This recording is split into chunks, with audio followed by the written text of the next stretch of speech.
This week in wrestling history, 30 years ago this week, on October 30th, 1990, at what was supposed to be a Saturday night's main event taping to air on NBC 1 month later, Shawn Michaels and Marty Jannetty, the Rockers, beat the Hart Foundation in a 2 out of 3 falls match to win the WWF Tag Team titles, a reign that is not officially recognized, and a match that ended up never airing on TV. Only years later, it came out on DVD.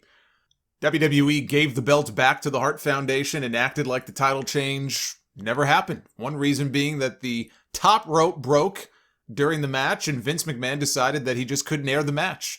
Now, having watched the match myself, because I've seen it a couple of times over the years, they could have edited that part out if they wanted to. There was definitely a way to edit that out, but it definitely affected the rest of the match. I mean, in his book, Bret Hart said the same thing.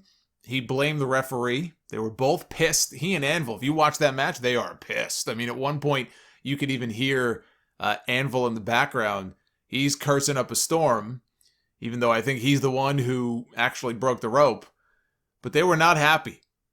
They were not happy with the referee because Bret says that had the referee stopped the match once the rope broke or became loose, had he stopped the match to allow people to come in to fix the issue, it would have been fine. And he did try to explain that to the referee during the match, and it just kind of went in one ear and out the other. He said both teams, they needed that top rope. They needed the rope to do a lot of the planned spots that they had talked about before the match, and it just completely screwed everything up. I remember there was a crisscross spot during that match with Bret Hart and Marty Jannetty that actually looked like Bret screwed that up.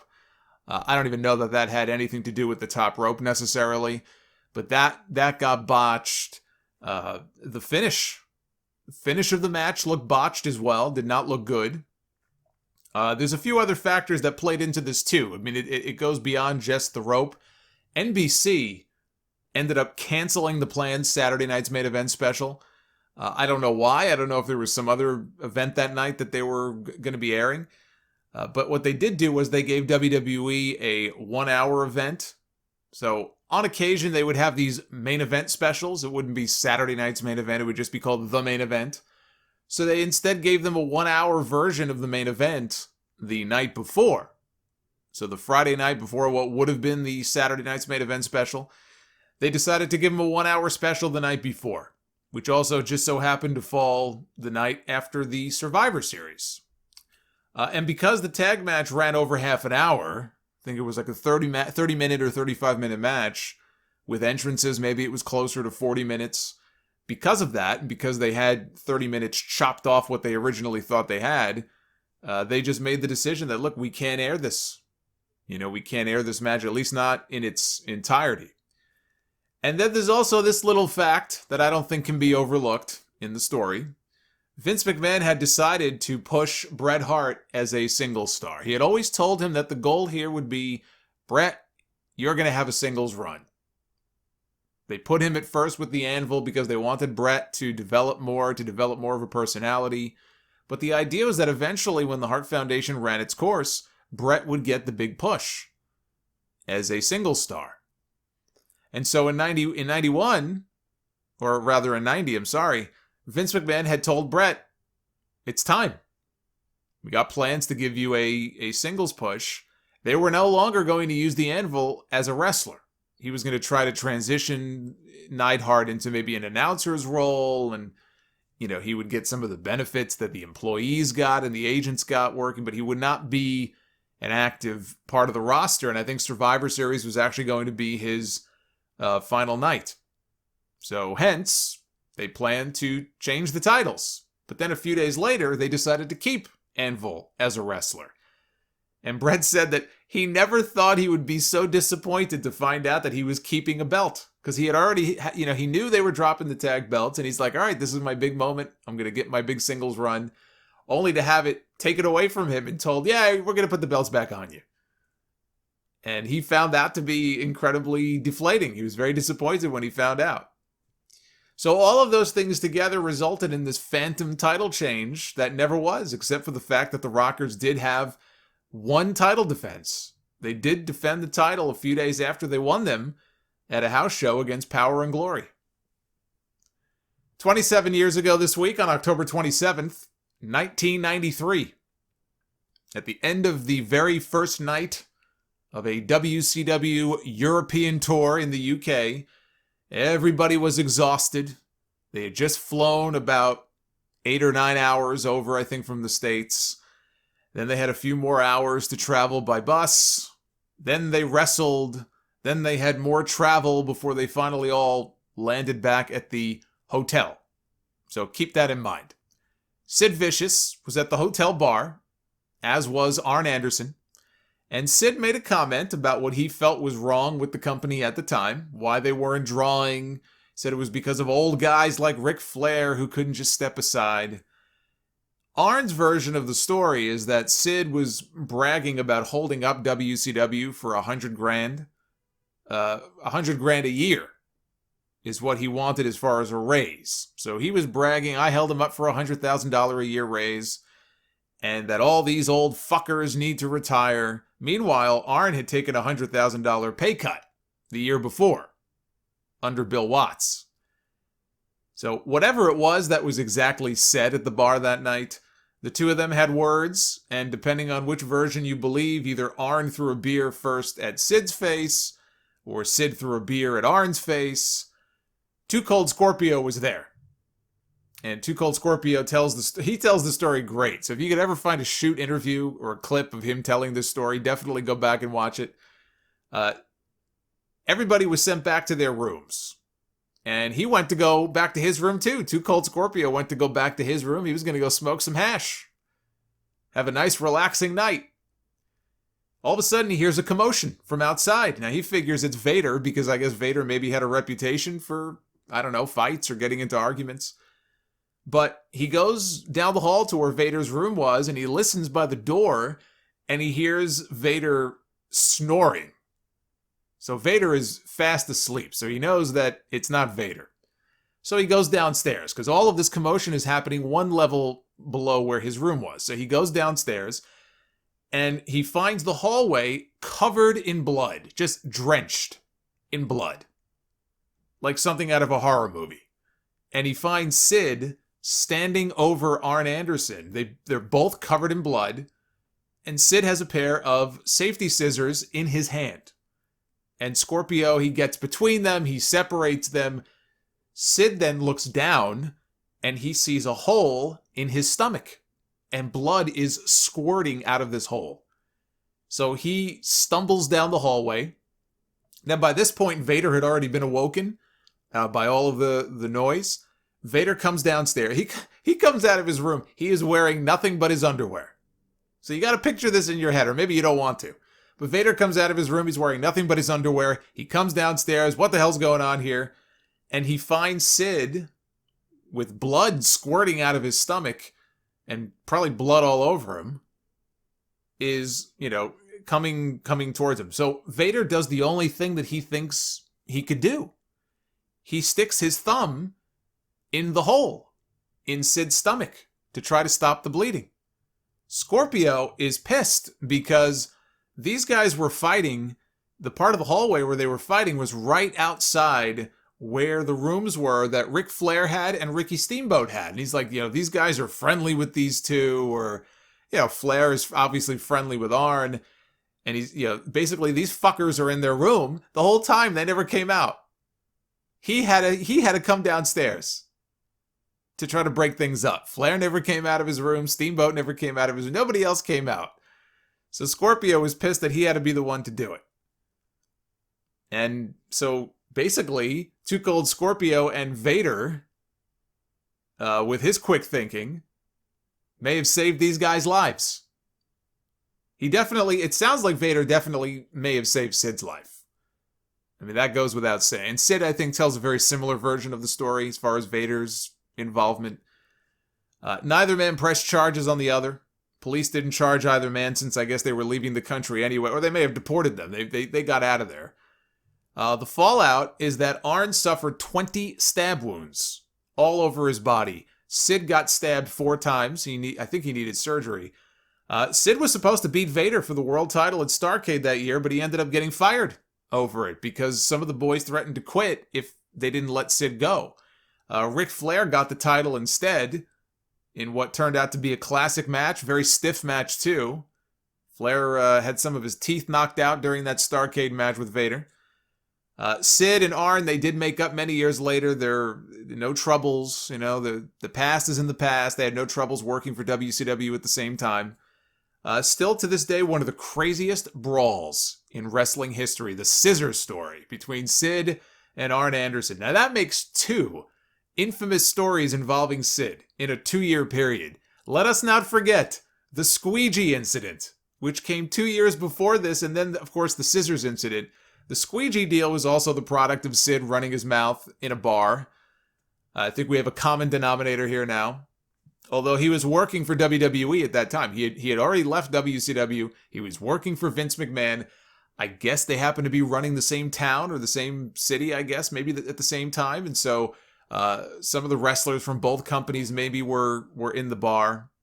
And they got tired. The WCW guys got tired of hearing Sid talk about how much better it was working for WWE. And Brian Pillman was ready to throw down. Brian Pillman was in the bar that night. This would have been in, I guess, 90... When did Sid come in? Sid came in 91. So this would have been in 91. And Pillman is just like, all right, enough of this shit. He's ready to throw down. He's not going to back down from a fight. And he doesn't like Sid to begin with. He already had heat with Sid from earlier that year when Sid was working in WCW. He almost killed Pillman on a botched powerbomb attempt in a War Games match.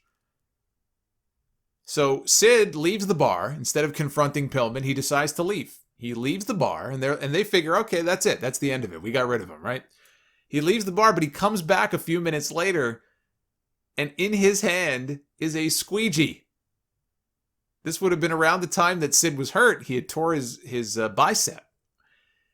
And in fact, I think I just talked about this in the history segment last week. He was going to go on to feud with Jake the Snake Roberts, but he got hurt. That's why they slotted the Macho Man in that spot, because Sid tore his bicep. So I think this was right around the time that this happened. And he felt like, I'm hurt, right? I can't fight. I got this bum arm, so I have to go get a squeegee. I have to even the playing field here with Brian Pillman and go get a squeegee. Mike Graham was there. He supposedly yanked the squeegee right out of Sid's hand. Sid didn't do shit with it. Mike Graham yanked it out of his hand and told him that he was going to shove it up his ass if he didn't leave. And that was that. I never get tired of one of these fight or near fight stories. But those are two of the more infamous ones involving Sid. 25 years ago this week, on October 29th, 1995, WCW Halloween Havoc came to the Joe in Detroit with a battle of the monster trucks on the roof of nearby Cobo Hall between Hulk Hogan and the Giant. Hogan won after he knocked the Giant's Dungeon of Doom monster truck outside the circle as per the rules. Both men got out of their trucks. Fisticuffs ensued. Hogan knocked the Giant off the roof, presumably to his death. But later in the show, the Giant looked perfectly fine, walking to the ring for his WCW World Title match with Hogan. Jimmy Hart turned on Hogan in this match. He hit the ref with the title. That caused the disqualification. We would find out the next night on Nitro that Jimmy Hart, who was Hogan's manager at the time, had a secret provision inserted into the contract before the match that stated the title could change hands on a DQ. So Hogan lost the belt. The Giant became WCW champion, even though we didn't find out about it until 24 hours later. But this was the infamous night where we got the debut of the Yeti. Tony Schiavone talking about the Yeti. Came down to the ring, Ron Reese wrapped in toilet paper, or whatever the hell he was wrapped in. He and the Giant got themselves a Hogan sandwich. They were dry humping him. It's still a memory I try not to think about. One of the more ridiculous things that you'll ever see. It's 25 years ago. 23 years ago, on October 26, 1997, WCW presented Halloween Havoc, featuring one of the greatest matches in WCW history for the Cruiserweight Championship between Rey Mysterio Jr. and Eddie Guerrero. Another in a very long line of good matches between Diamond Dallas Page and the Macho Man Randy Savage.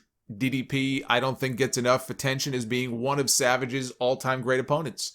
I think when people think of all-time great Macho Man opponents, they think of the Ultimate Warrior. They might think of Hogan, Ric Flair. DDP belongs in that conversation. And really, I think it was the last great match that Randy Savage ever had in his career, was on this show against DDP. And you can listen to DDP speak about what that man meant to him and what that man meant to his career. To listen to him tell those Randy Savage stories and talk about him is just really cool. You can go back and listen to Sound Off episode 416, when I had DDP on to talk about his Halloween Havoc match with Bill Goldberg. And he ended up lapsing into some really cool Randy Savage stories. But, unfortunately, this show is also remembered for the Age in a Cage main event between Hulk Hogan and Rowdy Roddy Piper. An absolutely horrendous match that took place in the tallest, most cheaply designed steel cage that I have ever seen. I mean, steel cage, what am I saying? That was no steel cage. I don't know what that was, like a rubber cage. It looked like it was made out of whatever that Punjabi prison was made out of. And poor Randy Savage. He was in a very good match with DDP, right, that same night, right before this. And he interferes in this match, comes back out for the main event, interferes in this match, and he ends up shaving years off the end of his career, when in one of the dumbest decisions that he has ever made. He had balls. I'll give him that. The Macho Man, he was a crazy man. He had balls. He had macho balls. But Savage, who at that point was 44 years old and had a lot of mileage on that body and a lot of mileage on those knees, he decided that he was going to climb to the top of this cage. And this thing was high. Okay, did I mention that already? This was a high cage. He was 20 feet at least. Maybe more, maybe 22 feet. He was high up there. I mean, he wasn't RVD or Matt Riddle high, but he was high. Hogan down below has Piper's arms hooked behind him. And he's waiting, right, for Savage to position himself. When Savage is going to come off with a double axe handle. If you go back and watch, when Savage jumps off, you can literally see the top of the cage where he jumps off from bend. It bent. A cage should not bend like that. A cage should not bend at all. And what's worse is that Savage missed the axe handle. Hogan was positioned too far away. So instead, we got the most dangerous eye rake ever executed. But Savage completely wrecked his knees on the landing. And he was never the same after that. He did wrestle for several more months with the bad knees. But by the summer, he had to get them both operated on. And when he came back, he was massive. I mean, he was gigantic. Randy Savage, Scott Steiner. I don't know why these guys did this to themselves. Steiner, I guess, his physique is what helped him kind of cement, I guess, his place in the main event. But, he and Savage both, it ruined whatever mobility and agility they had before. And it's not like Steiner, for example, was already a big guy. Very muscular, he looked great. But, whatever he and Savage were doing and taking and pumping into themselves, my God. They were massive. And it impacted their ability to perform. But this match was so bad. It's the match that inspired Jim Cornette's classic rant on Monday Night Raw, where he ripped on the match, and he ended with the line, "Hulk Hogan, you are a household word, but so is garbage, and it stinks when it gets old too." 11 years ago this week, on October 27th, 2009, in a press conference from Madison Square Garden that had been billed publicly as a promotion for his latest book, Hulk Hogan also announced that he was joining TNA Wrestling. This was the This is when Dixie Carter made her famous comment referring to Hogan as the rocket fuel, the little bit of rocket fuel that TNA needed to take them to that next level.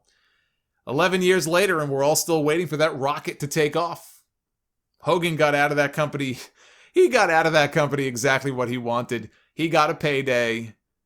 Rarely, if ever, did he promote TNA after he actually signed with them. So Hogan was always doing interviews and media stuff.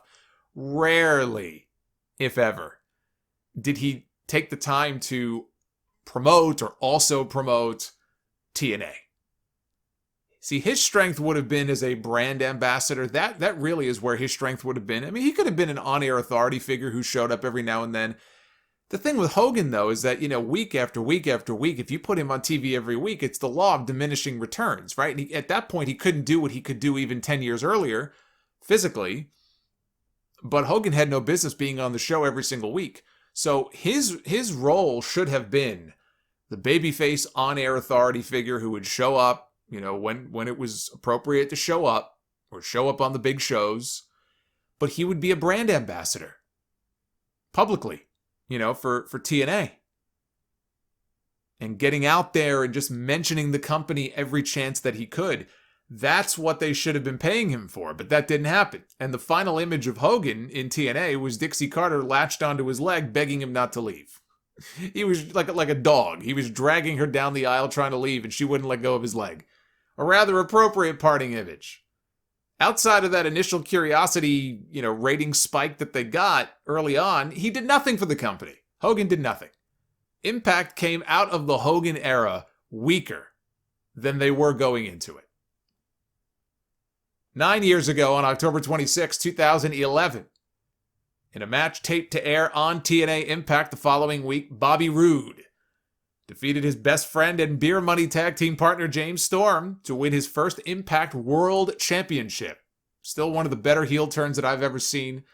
Both men were baby faces. Roode had failed to take the title from Kurt Angle a few weeks earlier, Bound for Glory. And then the week before this match here, James Storm beat Kurt Angle on Impact in a 2-minute match, which led to Storm giving Roode a championship match. And this turn, it was so well done. Bobby Roode was throwing everything he could at James Storm, and nothing was working. He was trying to just do everything, and he could not beat this guy. No matter what he did, it was not working. Referee Brian Hebner got bumped out to the floor, and Roode was sitting outside. And he looks over, and on top of the ring steps is the beer bottle that James Storm had brought with him to the ring. Because, when James Storm made his entrance, he had the beer bottle. He set it right there on the ring steps. So now we have a shot of Bobby Roode staring at this beer bottle. And kudos to Impact. This was some of the best camera work that you'll ever see. They had a cameraman positioned on either side of him. And we had these great shots of Roode. You could just see. You could see the look on his face, the gears going in his brain. Should I or shouldn't I? He sees the referee is down. He realizes he can't beat this guy otherwise. And it's like the switch gets flipped. It's like the bulb. The light bulb goes off in his head. He grabs the beer bottle. And when James Storm reaches through the ropes to try to bring him back inside, wham! He smashes the beer bottle over his head. The bottle shatters. And Storm is knocked out. Roode covers him. Waves the referee back inside. Come on, let's go. And Bobby Roode wins the world title. And here's the other part about that was so great. You talk about coming full circle. James Storm turned on Chris Harris. America's Most Wanted. Remember that? He turned on Chris Harris the exact same way in 2006. Storm smashed a beer bottle across Harris's, I think it was his face. And he turned heel. And here, Roode did the same thing to him. Fantastic. 8 years ago this week, on October 31st, 2012, Roman Reigns made his debut as Roman Reigns on NXT television against CJ Parker. He had been wrestling in FCW before that. He was going by the name Leaki. This was the Roman Reigns debut on NXT. And it was against CJ Parker. Now Parker wrestles as Juice Robinson in New Japan. and reigns as the tribal chief, doing the best work of his career. It's crazy to think that this was his NXT debut, and it wasn't even 3 weeks later that he debuted at Survivor Series as a member of The Shield.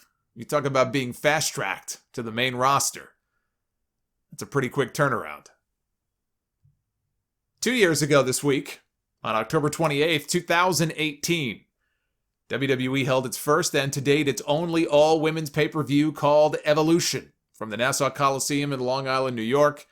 One of the best WWE pay-per-views of 2018.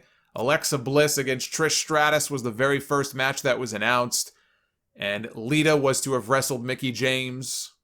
It ended up being changed to a tag team match with Trish and Lita taking on Alexa and Mickie, and then Mickie and Alicia Fox, because Alexa was going to be in their corner. She was dealing with a concussion that she had sustained after a match that she had with Ronda Rousey, so Alexa did not get to wrestle on the show. Toni Storm pinned Io Shirai in I think it was the finals of the Mae Young Classic. Shayna Baszler regained the NXT Women's title in a match against Kairi Sane. Becky Lynch retained her SmackDown Women's title over Charlotte Flair in a last woman standing match, the best thing on the show.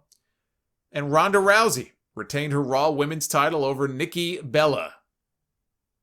This show does not happen without Ronda Rousey being in the main event. I know a lot of people think that it was done as a make good to the women who were not allowed to be on the show in Saudi Arabia, because it was a Saudi Arabia show that month. And that may have played a role, but I believe that having Ronda Rousey on the card had more to do than anything else with them being willing to finally try an all-women's pay-per-view. And quality-wise, it paid off because it was a hell of a show. And they have not done another one since.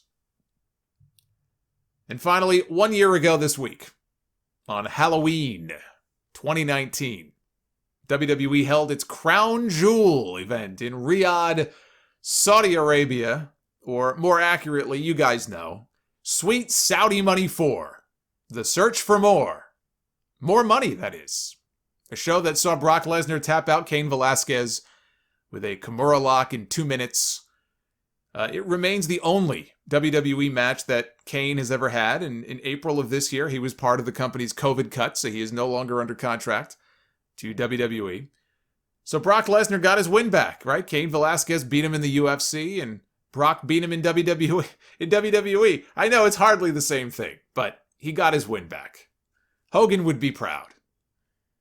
The Good Brothers, Carl Anderson, he and Luke Gallows, they won a tag team turmoil match, World Cup match, in fact, to be crowned the greatest tag team in the world. This after signing a new 5-year deal with WWE. And then a few months later, what happened? WWE released them. So much for job security. It doesn't matter. You could sign a 50-year deal. You could sign as long of a contract as you want to. It don't matter. The only ones who have protection are the company. The company can let you go anytime you want. Anytime they want to let you go, you're gone. Unfortunately, the talent does not have the same authority. They don't have the same power. So, how about that, WWE? I mean, that tells you right there what they think of tag team wrestling, that they would let go of the greatest tag team in the world. Tyson Fury beat Braun Strowman by countout. Dreadful. Dreadful stuff. Natalya beat Lacey Evans in the first ever women's wrestling match in Saudi Arabia. Team Hogan beat Team Flair because even with surrogates involved, Hulk Hogan can never, ever put over Ric Flair. I think it's been in all of his contracts for the last 30 or 40 years that he cannot do a job to Ric Flair. At least not fairly. In fact, Flair even did jobs for Hogan in matches that he wasn't even involved in. Talking about that strap match between Hogan and Vader in WCW that ended with Hogan dragging Ric Flair to all 4 corners. And the Fiend, Bray Wyatt, beat Seth Rollins in a Falls Count Anywhere match to win the Universal title.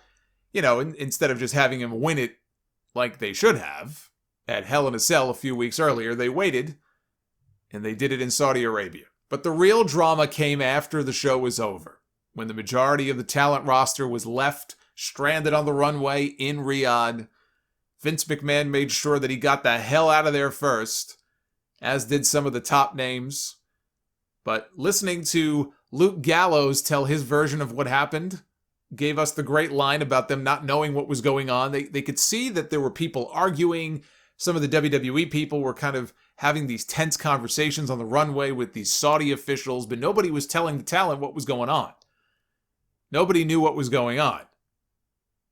And, when he talked about this in his shoot interview, he gave the classic line of thinking, they're going to kill all the mid-carders. They left the mid-card here to die. This came after reports of Vince McMahon having a big blow-up with Saudi officials at the show about not being paid the money they were owed and ordering that the local feed for the show be cut.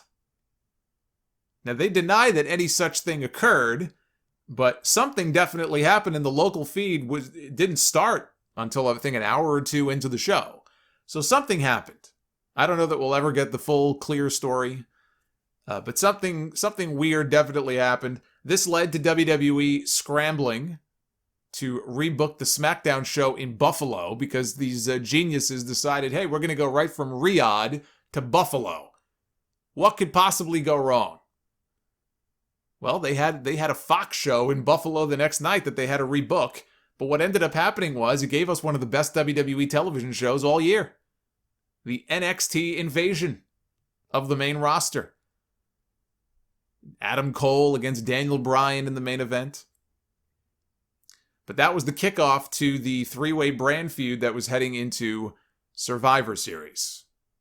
And that is this week in wrestling history.